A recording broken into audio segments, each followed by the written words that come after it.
코로나 상황이 계속해서 확산되는 상황 속에서 참 교회가 하나님 앞에 예배한다는 것이 참 쉽지 않은 그러한 상황 속에 놓여져 있습니다. 그러나 우리가 또 전심으로 하나님 앞에 예배하는 일에 힘써야 되겠고, 또 혹시라도 이번 주 중에라도 또 상황이 변화에 따라서 또 가정 예배로 또 전환되어질 수 있는 그런 상황도 있기 때문에 여러분들이 공적인 예배당에서 모여서 예배하든지 또 가정에서 예배하든지 간에 우리가 하나님 앞에 예배하는 일은 결코 소홀히 할 수 없다라고 하는 것을 여러분 꼭 기억하시고, 우리의 있는 처소에서 하나님 앞에 예배하고 또 우리의 삶의 현장에서 하나님을 영화롭게 해드리는 데에 우리가 전심전력할 수 있게 되기를 간절히 바랍니다. 에베소서 1장 3절로 14절까지의 말씀은 인류 구원의 역사를 위해서 하나님께서 어떻게 역사를 이루어 오셨는가 하는 것을 우리에게 잘 나타내 보여주고 있습니다. 성부 하나님의 사역과 성자 예수님의 사역과 또 성령 하나님의 사역이 어떻게 우리를 구원의 역사로 인도하셨는지를 말씀하고 있는 부분입니다. 그래서 오늘은 이제 성부 하나님의 역사에 대해서 우리가 함께 살펴볼 것이고, 다음 주에는 성자 예수님의 사역을 살펴볼 거고, 그리고 그 후에 또 성령의 역사를 우리가 함께 살펴보게 될 것입니다. 우리는 이 땅에 살아가면서 참 누구나 다 이 복된 인생을 살아가기를 원하고 복받기를 원하는 그러한 삶을 살아갑니다. 가끔 제가 만나는 이들 가운데에 그러한 말씀을 하는 경우들이 있습니다. 정말 이 땅에 살면서 물질의 풍성한 복을 받고 살기를 원합니다 하는 그러한 이야기를 하기도 하고, 때로는 어떤 분들은 아이고 목사님이 연초가 되면 늘 우리 가정들을 위해서 축복 기도를 해주셔야 우리가 복을 받지 않습니까? 그런데 때로는 그러한 축복 기도를 해주지 않으면 마음에 섭섭한 그러한 마음이 드는 것 같아요. 그래서 이 축복 기도를 받기를 원하고, 그 축복 기도를 목회자가 하면 그것이 반드시 또 축복으로 돌아올 것이라고 생각하는 그러한 경우들도 있는 것 같습니다. 여기에서 말하고 있는 이 축복이라고 할 때에 우리는 흔히 이 땅에서 잘 되는 것을 이야기하는 것이죠. 가정이 평안하기를 바라고, 또 물질적인 복을 누리기를 원하고, 또 건강의 복을 누리기를 원하고, 또 자녀들이 잘 되기를 원하고, 이것이 이 세상에서 우리가 누릴 수 있는 여러 가지 복된 그러한 삶의 모습들 아니겠습니까? 그래서 이런 복을 우리가 추구하며 살아가는 경우들이 얼마나 많이 있는지 모릅니다. 그러나 우리는 분명히 기억해야 할 것은, 오늘 우리 그리스도인들은 이 땅에서 그 무엇과도 바꿀 수 없는 엄청난 복을 우리가 받았다라고 하는 사실을 분명히 기억하고 살아가는 삶이 중요한 것입니다. 오늘 본문의 말씀에 보면 3절에서 찬송하리로다 그랬습니다. 찬송하리로다. 오늘 하나님의 백성들의 삶은 하나님 앞에 찬송하는 삶이 되어야 할 것을 이야기하고 있는 것입니다. 왜 우리가 하나님을 찬송하며 살아야 되는가? 그 찬송해야 할 이유를 오늘 본문을 통해서 우리에게 말씀해 주고 있는 것이죠.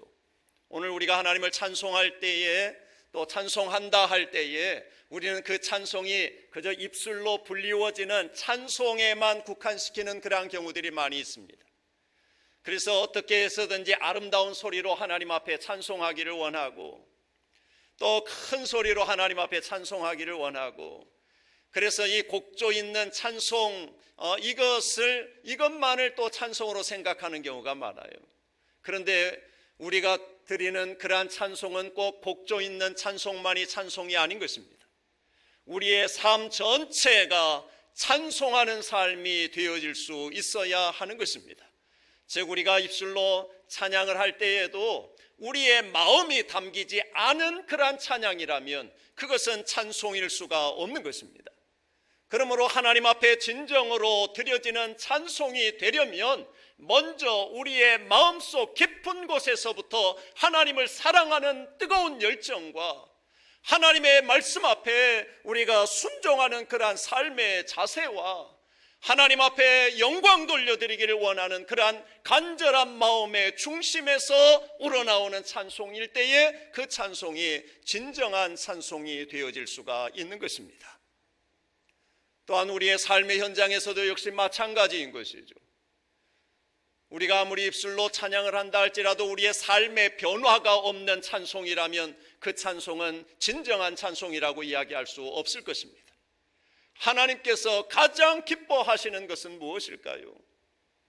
그것은 바로 우리의 삶의 변화를 통해서 하나님께 영광을 돌려드리는 것입니다. 오늘 우리 이 시대는 교회의 위상이 너무 추락되어진 그러한 상황 속에 놓여져 있다는 것을 우리는 너무나도 잘 알고 있습니다. 이런 상황 속에서 우리가 정말로 헤쳐나가야 될 가장 중요한 문제는 무엇이겠습니까? 세상이 교회를 무너뜨리려고 한다는 그러한 생각에 앞서서 오늘 우리 자신을 우리는 돌아볼 수 있어야 될 것입니다. 사단의 역사야 끊임없이 교회의 역사 속에 있어 왔습니다. 교회를 무너뜨리고 우리의 믿음을 무너뜨리려고 하는 것은 사단의 역사인 것이죠. 그러나 이 부분에 있어서 우리가 정말 정신을 바짝 차려야 될 것은 내가 하나님 앞에 바로 서 있지 못하기 때문에, 교회 공동체가 하나님 앞에 바로 서 있지 못하기 때문에 그것으로 인해서 비난받는 그러한 상황이 되어진다면 그것은 결코 하나님의 영광을 드러내는 모습이 되어질 수가 없는 것입니다. 그런 의미에서 오늘 우리의 교회 공동체가 이 시대에 힘써야 할 것은 하나님의 말씀 앞에 집중해야 하고 하나님의 말씀에 비추어서 우리의 삶의 변화를 이어갈 수 있는 그러한 거룩한 삶이 되어야 한다라고 하는 것입니다. 이것이 진정한 하나님 앞에 찬송의 삶이 되어질 수가 있는 것입니다.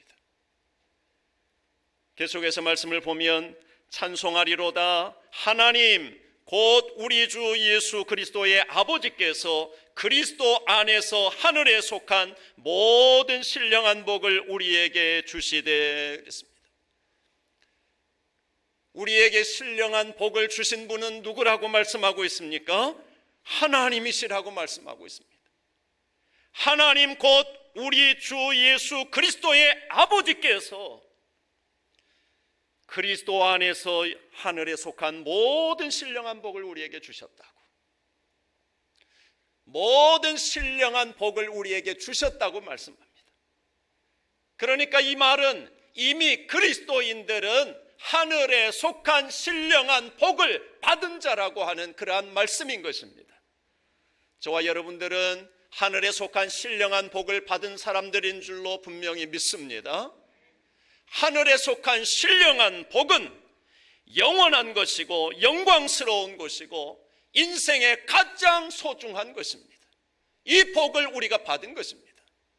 여러분, 우리가 세상에서 여러 가지 많은 것들을 통해서 복된 인생을 살기를 원하지만, 그러나 땅에 속한 복, 땅에 속한 물질의 복, 땅에 속한 건강의 복, 이러한 것들은 사실 불완전한 것들인 것입니다. 이러한 것들은 상대적인 것입니다. 이러한 것들은 순간적으로 지나갈 수 있는 그러한 복들인 것입니다. 그것은 잠시 왔다 지나갈 수 있는 요소들인 것입니다. 영원한 것이 아니라는 말입니다. 그러나 하나님께서 우리에게 주신 이 신령한 복은 영원한 것이라고 말씀하고 있는 것입니다. 이 영원한 신령한 복이 무엇일까? 그 신령한 복, 오늘 첫 번째로는 4절로 5절 말씀해 보면 성부 하나님께서 우리에게 주신 복을 이야기하고 있습니다. 4절 말씀해 보시면 곧 창세 전에 그리스도 안에서 우리를 택하사 우리로 사랑 안에서 그 앞에 거룩하고 흠이 없게 하시려고 그 기쁘신 뜻대로 우리를 예정하사 예수 그리스도로 말미암아 자기의 아들들이 되게 하셨으니 그랬습니다.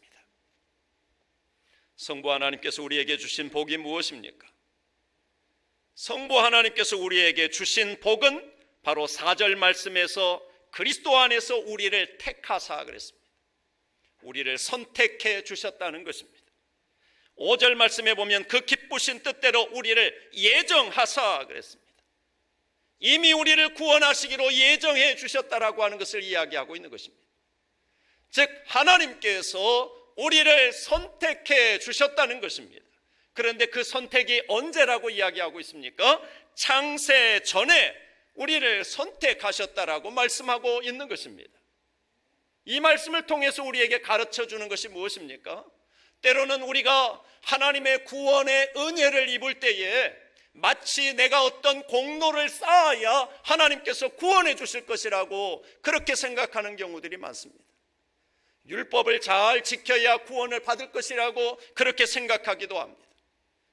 그래서 구원의 확신을 갖지 못하고 있는 대부분의 성도들의 삶의 모습을 보면 그들의 고백 가운데 어떤 고백을 하냐면, 아이고 나 같은 사람이 어떻게 구원받을 수 있겠습니까? 나같이 이렇게 못난 사람이 어떻게 구원받을 수 있겠어요? 나같이 이렇게 죄 가운데 거하고 있는 사람이 어떻게 구원을 받을 수가 있겠어요? 마치 내가 착하게 살고 뭔가 공로를 쌓아야 구원을 받을 수 있다라고 하는 그러한 착각을 가지고 있는 것입니다. 여러분, 우리가 내가 뭔가 공로를 세워서 착한 일을 많이 해서 선한 사람이 되어야 구원받을 수 있다라고 한다면 우리의 인생 가운데 그 누구도 구원에 이를 수 없다라고 하는 사실입니다. 하나님께서 우리를 구원하시기로 작정하시고 선택하신 때가 언젠가? 그때는 바로 창세 전이라고 이야기하고 있습니다. 이 말은 나의 행위와 전혀 상관없이, 내 삶과는 전혀 상관없이 하나님께서 나를 선택해 주셨다라고 하는 것입니다. 이것이 은혜요, 이것이 복인 것입니다. 오늘 우리 자신들을 한번 돌아보세요. 아담의 범죄 이후에 모든 인간은 다 죄인인 것입니다. 그러므로 죄인된 우리들은 하나님을 향하여 왜 나를 구원해 주지 않느냐고 항변할 수 있는 사람은 아무도 없는 것입니다. 그 누구도 하나님을 향해서 한마디의 말을 꺼낼 수가 없는 것입니다. 이미 우리는 죽은 자입니다. 이미 죄로부터 완전히 다 죽은 존재들인 것입니다. 소망이 없는 그러한 존재들인 것입니다. 그런데 하나님께서 그런 우리 인생들 가운데에 하나님께서 특별히 선택해 주시고 구원하시기로 작정하신 그런 선택받은 백성들이 있다는 것을 이야기하고 있는 것입니다. 그 선택받은 백성들 가운데 저와 여러분들이 있는 줄로 믿습니다. 이것이 얼마나 엄청난 복인지 모릅니다. 혹자는 이렇게 이야기하는 경우도 있습니다. 아유, 하나님 너무 불공평해 하는 이야기를 하는 경우도 있어요. 아니, 누구는 선택해서 누구는 구원하고 누구는 선택해 주지 않아서 누구는 망하는 길로 가게 되고, 그게 뭔 하나님의 공이야, 그게 무슨 하나님의 사랑이야, 이렇게 이야기하는 경우들이 있을 수 있습니다. 여러분, 그러나 선택과 예정이라고 하는 이 교리를 우리가 생각할 때에는 항상 지나고 나서 보니 하나님의 은혜라고 고백할 수 있는 교리가 바로 선택과 예정이라고 하는 교리인 것입니다. 즉 무슨 말인가 하면, 하나님께서 창세전에 이미 선택해 주셨다고 말씀하지 않았습니까? 내가 예수 그리스도를 믿고 구원받고 나니까 오늘 말씀을 통해서 보니까 이미 나를 창세전에 선택해 주셨다라고 하는 거예요. 이것이 얼마나 큰 복이에요. 그런데 반대로 선택받지 못한 사람들도 있습니다. 그런데 선택받지 못한 사람들은 말하기를, 하나님 왜 저 사람은 선택해서 구원해주고 왜 나는 그냥 이렇게 버려둡니까? 하나님 앞에 이를 말할 자격이 없다는 거예요. 자격이 없다는 거예요. 오늘 우리는 모두가 다 하나님 앞에 한마디도 할 수 없는 그런 존재라는 거예요. 그런데 하나님께서 그 기쁘신 뜻대로 우리를 선택해 주셨다는 거예요. 나를 선택해 주셨다는 거예요. 그러니까 이 사실 앞에 우리가 할 수 있는 것은 오직 무엇입니까? 하나님 앞에 감사하는 것밖에 없는 거예요. 나 같은 죄인을 선택하시고 구원해 주셨다라고 하는 이 사실 앞에 우리는 감사할 수밖에 없는 거예요. 이 은혜 앞에서 우리는 하나님 앞에 찬송할 수밖에 없는 거예요. 이것이 하나님의 선택에 놀라우신 그러한 복이고, 이것이 바로 하나님께서 우리에게 주신 신령한 복이라고 이렇게 이야기할 수가 있는 것입니다. 오늘 우리를 이렇게 선택해서 어떻게 하시려고 우리를 선택해 주셨어요? 4절 말씀 다시 한 번 더 보시면, 고 창세 전에 그리스도 안에서 우리를 택하사, 그러니까 나의 선행과 공로가 반영된 것이 아니라 하나님의 전적인 은혜로, 하나님의 주권적인 은혜로 나를 선택하시고 나를 불러주신 거예요. 왜?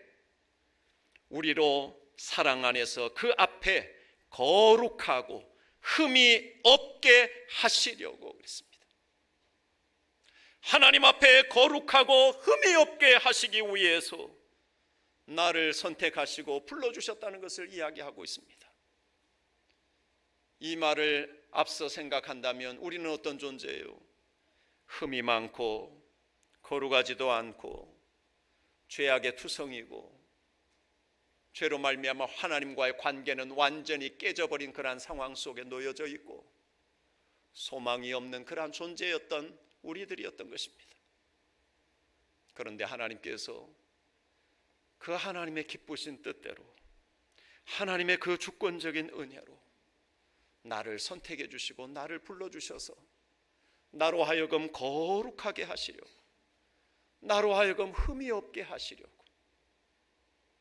어떤 방법을 통해서 그렇게 하셨는가 하면, 앞서 우리로 사랑 안에서 5절 말씀에서 보면 그 기쁘신 뜻대로 우리를 예정하사 예수 그리스도로 말미암아, 성자 예수님의 사역은 다음 주에 더 자세히 살펴보겠습니다마는, 하나님께서 우리를 선택하시고 우리를 구원하실 때에 그 구원의 방법이 무엇이냐? 바로 예수 그리스도 안에서 우리를 구원해 주셨다라고 하는 사실이에요. 즉 우리를 거룩하고 흠이 없게 하시기 위해서 예수님이 이 땅에 오셨다라고 하는 것입니다. 그 예수님께서 날 대신해서 십자가의 죽으심을 통해서 내 모든 죄를 책임져 주심으로 나를 거룩하게 하셨고 나로 하여금 흠이 없게 만들어 주시는 그러한 은혜를 우리에게 베풀어 주셨다는 것을 이야기하고 있는 것입니다.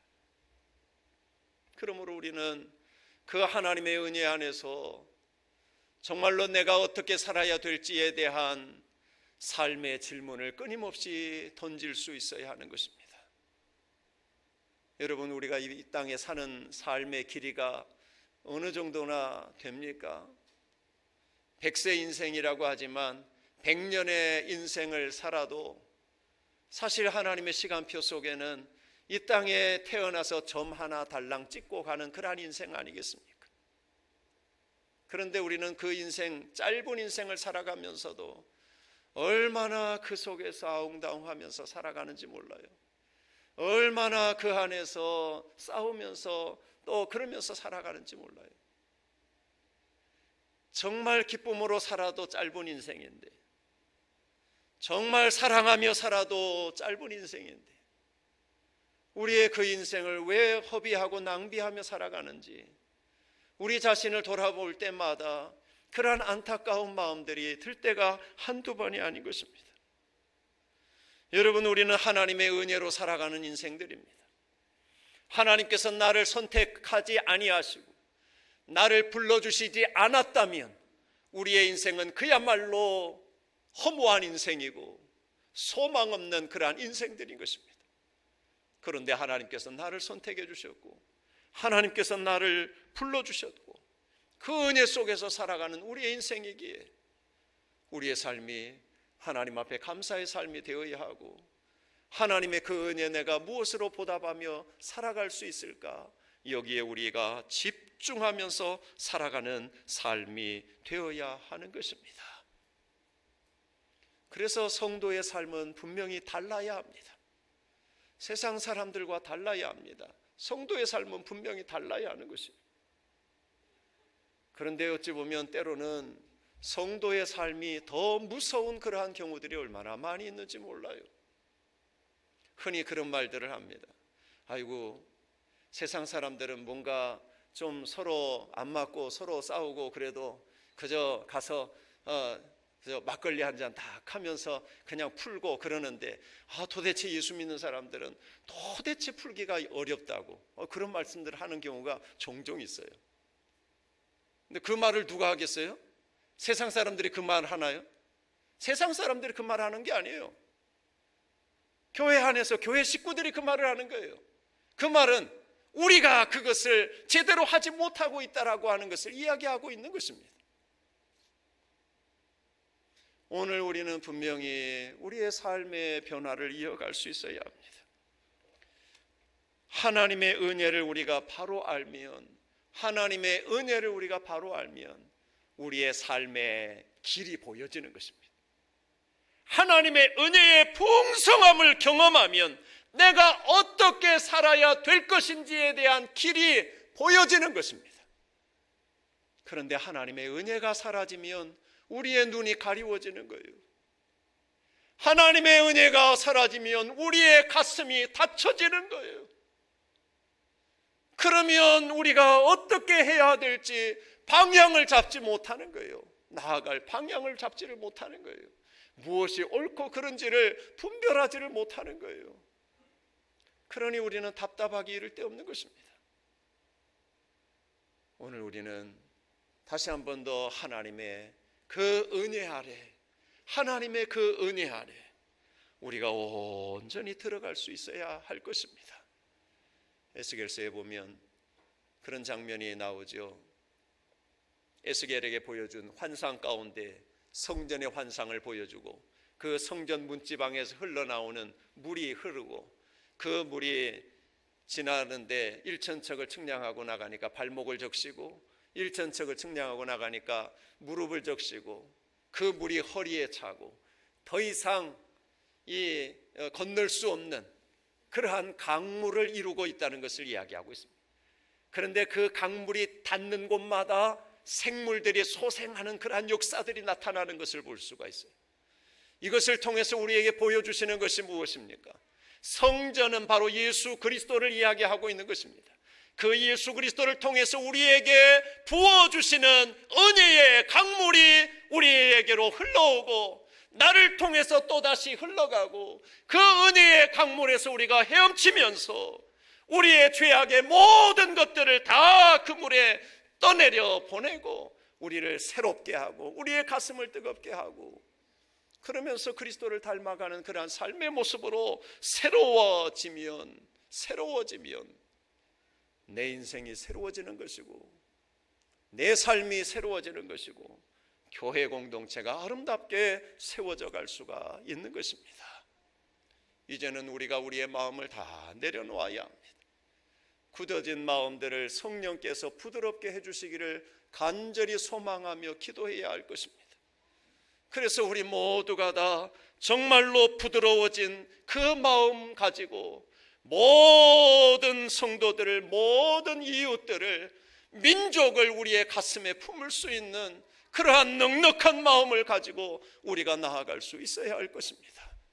이것이 바로 그리스도인이요, 이것이 바로 교회 공동체인 것입니다. 주님께서 가장 기뻐하시는 그러한 모습일 것입니다.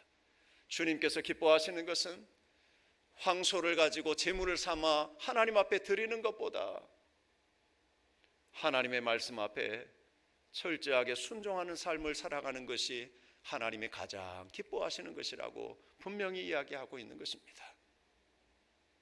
그러므로 오늘 우리가 하나님의 선택하심을 받아 나는 못났고 나는 죄인이고 나는 부족하고 연약하기 이를 데 없지만, 그러나 내 그런 모습을 보고 나를 선택한 것이 아니라 나는 여전히 연약한 존재였고, 나는 여전히 죄인이었고, 나는 여전히 하나님 앞에 쓸 수 없는 그러한 존재였을 때에 하나님의 주권적 은혜로 나를 선택하시고 때가 되면 나를 부르셔서 하나님의 자녀 삼아 주셨다라고 하는 이 신령한 복을 내가 받았으니 이제 내 인생 하나님의 영광을 위해서 살아야지, 내 인생 결코 헛된 인생 살지 말아야지, 이러한 마음에 각오를 다지고 정말 하나님의 뜻을 이 땅에 이루어드리는 데에 우리가 진력할 수 있는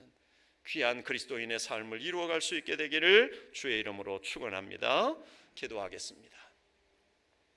살아계신 하나님 아버지, 하나님의 은혜를 감사드립니다.